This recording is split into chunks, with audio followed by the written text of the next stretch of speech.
নমস্কার বন্ধুরা, আজ চলে এসেছি একটা নতুন ভিডিও নিয়ে। আজকের ভিডিও আমি তোমাদেরকে শাড়িতে কীভাবে ফলস পাড় লাগাতে হয় শেখাবো খুবই সহজভাবে।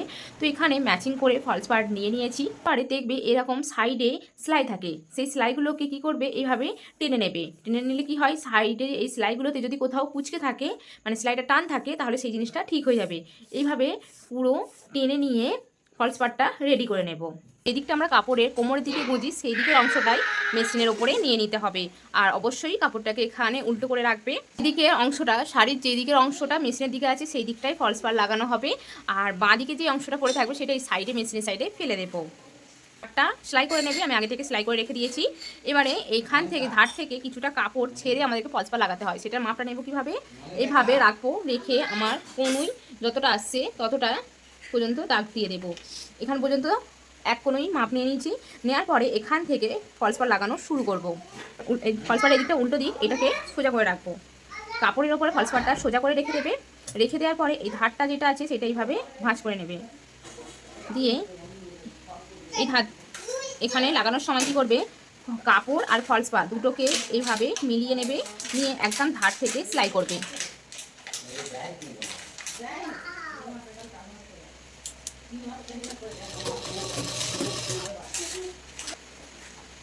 দেখো, এখানে কাপড়টাকে এইভাবে ধরে নেব আর পাড়টাকে ধরে নেব, দুটোকে একসাথে এইভাবে মিলাবো, দিয়ে সেলাই করে নেব। দুটোকে একসাথে মিলিয়ে রেখে সেলাই করতে হবে।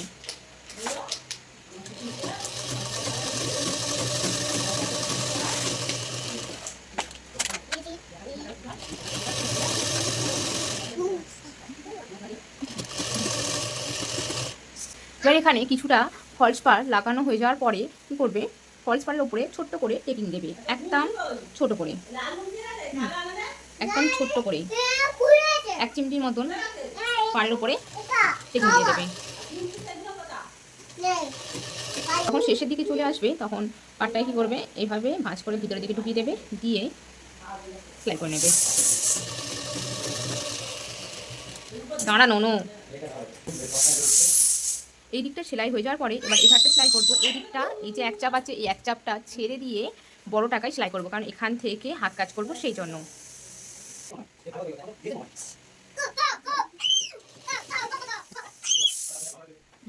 এবার এই ধারটা যখন সেলাই করবে তখন কি করবে, কাপড়টাকে এরকম সুন্দর করে বিছিয়ে নেবে। ডান হাত দিয়ে এই দিকটা এরকম ধরে থাকবে, বাঁ হাত দিয়ে এটাকে এরকম টেনে রাখবে, রেখে দিয়ে সেলাই করে নেবে।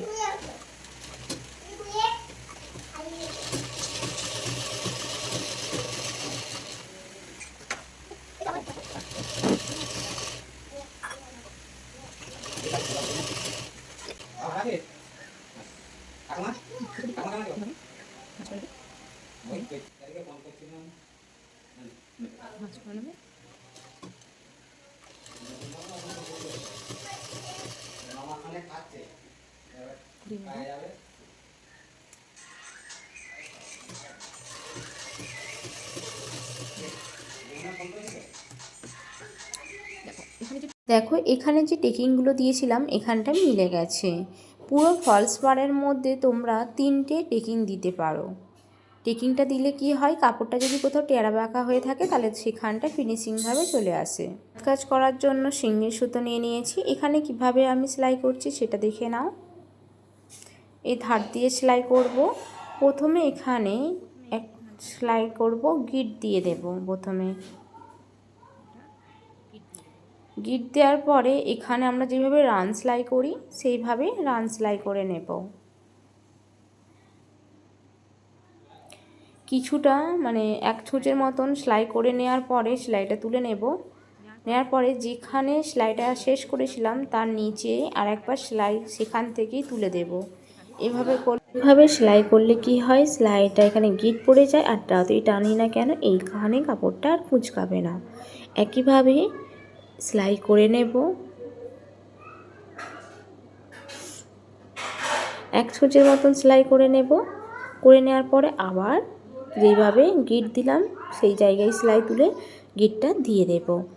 দেখো, যতই টানি না কেন কাপড়টা এখানে কুঁচকাচ্ছে না। এইভাবেই পুরোটা সেলাই করে নেব। আর উল্টো দিকে দেখো, যে দিকটা সোজা দিক সেদিকে ফিনিশিং খুব সুন্দর এসেছে। এইভাবেই পুরোটা সেলাই করে নেব। বন্ধুরা, আমার ভিডিও দেখে যদি তোমরা কিছু শিখে থাকো তাহলে অবশ্যই ভিডিওটাকে লাইক করে দিও, আর এই ধরনের ভিডিও দেখতে হলে চ্যানেলটা সাবস্ক্রাইব করে দিও।